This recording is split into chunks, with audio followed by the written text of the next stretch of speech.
அஸ்ஸலாமு அலைக்கும். அதாவதுங்க, சுலைமான் அலைஹிஸ்ஸலாத்திட்ட ஒரு மனிதர் போறாங்க.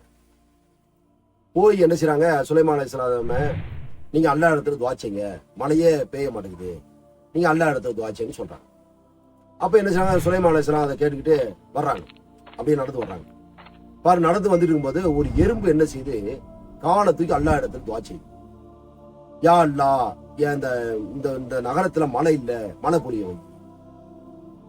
இதை கேட்டவனே சுலைமான் அலைஹிஸ்ஸலாத்துக்கு ரொம்ப ஒரு ஆச்சரியம். அல்ஹம்துலில்லாஹ்னு சுலைமான் அலைஹிஸ்ஸலாம் சொல்லிட்டு புன்சிரிப்பா சிரிக்கிறாங்க. அந்த மனிதர் கேட்கறாங்க, நீங்க சுலைமான் அலைஹிஸ்ஸலாம் நீங்க அல்லாஹ் இடத்துல துஆ செய்யுங்க, நான் தான் மழைக்காக தானே கேட்டேன். அப்ப என்ன செஞ்சாங்க, நம்ம கேட்கிற துஆவை அதை எறும்பு கேட்டுச்சு, வாங்க நம்ம போயிருவோம். இந்த ஹதீஸ் எப்படி உணர்த்துது பாருங்க. அதாவது அல்லாஹ்வுடைய இடத்துல வந்துட்டு இந்த மிருக வாயில்லாத ஜீவன் கேட்கும் அல்லாஹ் இடத்துல.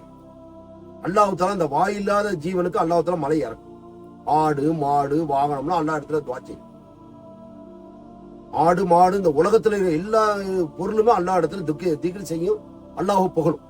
இதை நபிமார் சுலைமான் அலைஹிஸ்ஸலாத்துக்கு தெரியும். சுலைமான் அலைஹிஸ்ஸலாத்துக்கு எல்லாமே தெரியும். எறும்பு பேசுறது, ஜின்னு பேசுறது, மரம் பேசுறது எல்லாமே தெரியும். அப்ப சுலைமான் அலைஹிஸ்ஸலாம் என்ன செய்றாங்க, அந்த மனிதர் என்ன, வாங்க, அந்த எறும்பு தான் அல்லாஹ் இடத்துல துஆ செஞ்சிச்சு, மழை பொழியும் சொல்லிட்டு வந்துட்டாங்க. அதே மாதிரி மழையும் பேஞ்சிருக்கு. அதே மாதிரி வீட்டுல ஒரு பெரியவங்க இருக்கிற பரக்கத்து, ஒரு வீட்டுல பெரியவங்க இருக்கிற ரொம்ப பரக்கத்து. இப்படி நிறைய அதிசயம் சுலைமான் அலைஹிஸ்ஸலாம் ஆட்சியில நடந்தது. அதே மாதிரி எறும்பு சாரியா போயிட்டு தான் இருந்தது. சுலைமான் அலைஹிஸ்ஸலாம் அந்த எறும்பு என்ன செஞ்சிருக்கு, மத்த எறும்புகளை பார்த்து கவலைப்பட்டு, சுலைமான் அலைஹிஸ்ஸலாம் வந்தா உங்களை மிதிச்சிருவாங்க, நீங்க அப்படியே இடத்த விடுங்க. நம்ம இது வந்து சுலைமான் அலைஹிஸ்ஸலாத்துக்கு விளங்கு. அப்படியே வாகனத்தை நிறுத்திடுறாங்க. அதெல்லாம் போன உடனே எறும்பு போகுது. அப்ப எறும்பை பார்த்து கேட்கறாங்க, இந்த மாதிரி நான் உன்னை மிதிச்சிருவேனா? அதாவது அந்த எறும்பு பாருங்க, அந்த எறும்பு வந்து கவலைப்பட்டதுனால அல்லாஹ் தஆலா ஆயத்தை இறக்கினான். இன்னைக்கு உலகம் அழியிற வரைக்கும் நம்ம அந்த ஆயத்தை ஓதிப்போம். குர்ஆனை படிச்சு பாருங்க. அதுதான் குர்ஆனை படிக்கணும். நீங்க குர்ஆனை படிக்க படிக்க படிக்க உங்க கல்பு வெளிச்சமாகவும் பரக்கத்து. அவ்வளவு பெரிய சிறப்பு அந்த குர்ஆன்ல இருக்கு. குர்ஆனை ஒவ்வொரு முஸ்லிமும் படிக்கணும். உங்களுக்கு படிக்க தெரியலனா அதை எடுத்து பாருங்க. பார்த்து 2 சொட்டு கண்ணீர் விடுங்க. அதாவது ஒரு நபி காலத்துல, மூசா அலைஹிஸ்ஸலாம் காலத்துல ஒரு மனிதரை என்ன செய்றாங்க, குப்பையில தூக்கி போட்டா அந்த என்ன, அவர் சரியான பாவின்னு சொல்லிட்டு என்ன செய்றாங்க, குப்பையில தூக்கி போட்டாங்க. மௌத்தாயிடுறாங்க. அந்த மனிதரை கொண்டு போய் குப்பையில தூக்கி போட்டாங்க. குப்பையில போட்டோடனே மூசா அலைஹிஸ்ஸலாம் அந்த வழியா வரும்போது அல்லாஹ் வஹியா இருக்கான், மூசாவே அவரை நீங்க அவங்களை எடுத்து அழகான முறையில் குளிப்பாட்டி நீங்க அடக்கம் பண்ணுங்க.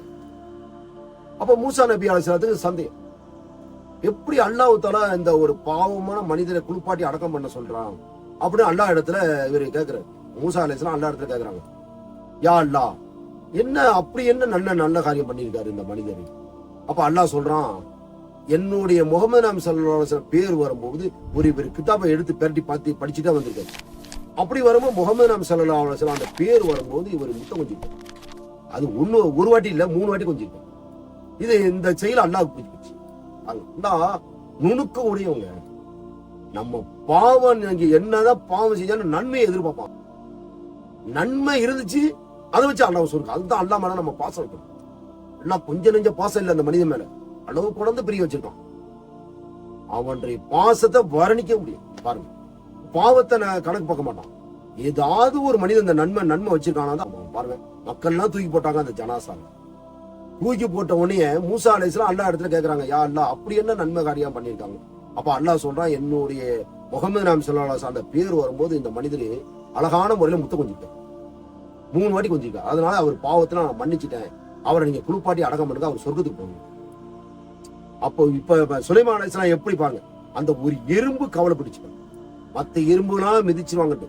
இந்த சுலைமான் அலைஹிஸ்ஸலாமுடைய வாழ்க்கையை நம்ம பாருங்க, ஆயத்தை இறக்கிட்டான் பாருங்க. எப்படி பாருங்க, இதெல்லாம் நம்ம வந்து நபிமாருடைய சம்பவத்தை நம்ம படிக்கணும். நபிமாருடைய சம்பவத்தை படிக்கணும், சஹாபாக்களுடைய சம்பவத்தை படிச்சாதான் நம்ம வெற்றி அடையணும் வாழ்க்கை. நீங்க ஸ்கூல்ல படிக்கிறவங்களா இருக்கட்டும், ஒரு தொழில்துறையை செய்யறவங்களா இருக்கட்டும், இல்ல ஒரு பேங்க்ல நீங்க வேலை பார்க்கறவங்களா இருக்கட்டும், எதையுமே இந்த நபிமாருடைய இந்த சஹாபாக்களுடைய நீங்க வாழ்க்கையை பின்பற்றுங்க. அல்லாஹ் உங்களுக்கு எல்லாத்தையுமே லேசாக்கி. அழகான விஷயம் இது, உண்மையான விஷயம். அல்லாஹ் சத்தியம் சொல்றான், 10 சத்தியம் பண்ணிடுவான். குர்ஆனை எடுத்து படிச்சு பாருங்க. வானத்து மேல சத்தியம், இருளு மேல சத்தியம், பூமி மேல சத்தியம், நான் படைச்ச அதாவது அந்த சூரிய மேல சத்தியங்கிறான் அல்லாஹ், சந்திர மேல சத்தியங்கிறான். என்ன பாருங்க, இதை படிச்சு பாருங்களேன். இந்த குர்ஆனை படிக்க படிக்க படிக்க படிக்க உங்களுக்கு அப்படியே ஞானம் பிறக்கும். நம்ம அல்லாஹ் இடத்துல கேட்டுக்கிட்டே இருக்கணும். கால்ல செருப்பு வர அந்த கூட அல்லாஹ் இடத்துல கேட்கணும். எனக்கு கேட்டுக்கிட்டே இருக்கு. பெரிய சிறப்புகள் பாருங்க. எறும்பு கவலைப்பட்டிருக்கு பாருங்க. மத்த எறும்புலாம் பார்த்தா அந்த எறும்பு கவலைப்பட்டு, அப்ப அல்லாஹ் என்ன செஞ்சிருக்கான், அந்த ஆயத்தை இறக்கிட்டான். நம்ம உலகம் அழியிற வரைக்கும் அந்த ஆயத்தை ஓதிட்டு கூட பெரிய சிறப்பான இந்த மார்க்கத்துல எவ்வளவு அப்படியே பேசிக்கிட்டே போறோம். அற்புதம்லாம் புதைஞ்சு கிடக்கு. பெரிய பெரிய மன்னர்களும் அல்லாஹ் கோடிக்கணக்கில் செல்வத்தை கொடுத்தான். சாவியை 70 ஓட்டம் செஞ்சு. அப்ப பணம் எவ்வளவு பணம் இருந்தது, கஜானா சாவியம். அப்போ கூட நினைச்சுக்கிட்டேன், சரி இந்த மனுஷன் என்னைக்கா ஒன்னத்துல நம்மகிட்ட கையை தூக்கிட்டா நான் மன்னிச்சிருவான்னு. ஆனா அவனு பெருமை கொண்டுட்டான். அதாவது பணம் அதிகமா வந்துட்டாவ மனசுல பெருமை வந்து எவ்வளவு வாய்ப்பை கொடுத்தான், ஒவ்வொரு அரசர்களுக்கும் கொடுத்தான். ஆனா அரசர்கள்லாம் என்ன செய்யறாங்க, நான் தான் ஆண்டவன், என்னதான் வணங்கும். அப்ப நபிமாரெல்லாம் கேட்டாங்க, நீ எப்படி ஆண்டவன், இறந்து போனவங்களை மீண்டும் நீ உயிரை கொடுப்பியா? பேச மாட்டான், நான் தான் ஆண்டவன். அந்த கௌரவம் விட்டு கொடுக்க சொல்றான். மனுஷன் நன்றி கட்டணும். என்னதான் செஞ்சாலும் அவனுக்கு அந்த குணம் போகும் மனுஷன். அது சைத்தாண்டு குணமாயி போகும். அதனால அவன் திருப்பி திருப்பி சொல்றான், என்ன வணங்கு என்ன வணங்கு என்ன வணங்கிட்டியாக உனக்கு வச்சிருக்க பாருங்க சொர்க்கம். நீ கற்பனையில எட்டாவது சொர்க்கம் உனக்கு. அப்படி சொர்க்கத்துக்காக நம்ம வாழும் பாருங்க. எறும்பு கவலைப்பட்டிருக்கு, மரம் கவலைப்பட்டிருக்கு. மரத்தோட கூட முகமது நபி ஸல்லல்லாஹு அலைஹி வஸல்லம் பேசி, மரம் கவலைப்பட்டிருக்கு, ஒவ்வொரு பறவை கவலைப்பட்டிருக்கு. மனிதனை பார்த்து பறவை கவலைப்பட்டிருக்கு. அஸ்ஸலாமு அலைக்கும்.